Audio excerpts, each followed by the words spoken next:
Wonder Woman Historia, c'est notre coup de cœur super-héroïque du moment et on vous dit pourquoi. Ce qu'il y a de bien avec Wonder Woman Historia, c'est que il n'y a pas forcément Wonder Woman. Donc si on aime les super-héros, c'est cool. Si on n'aime pas les super-héros, on s'en fout.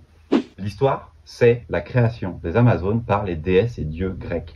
Les dieux hommes ne veulent pas que les déesses grecques se révoltent et créent leur propre race, les Amazones. Sur 3 chapitres, avec 3 dessinateurs et 3 dessinatrices différentes, on a une grande histoire antique, une grande saga avec des dessins magnifiques. Kelly Sue DeConnick fait un one-shot ambitieux avec une écriture ciselée, extrêmement bien écrite, mieux écrite différemment en tout cas que ce qu'on a l'habitude de voir en super-héros.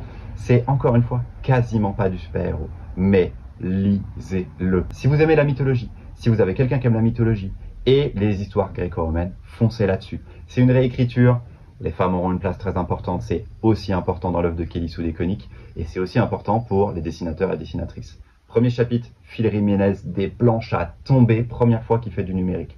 Jean Hart ensuite pour un deuxième chapitre, plus dans la noirceur, plus dans la nuit. Et enfin, on termine avec Nicolas Scott qui avait déjà fait du Wonder Woman sur Wonder Woman Rebirth avec Greg Rucka. C'est magnifique. C'est notre album super-héroïque de la fin d'année. On vous le conseille chaudement.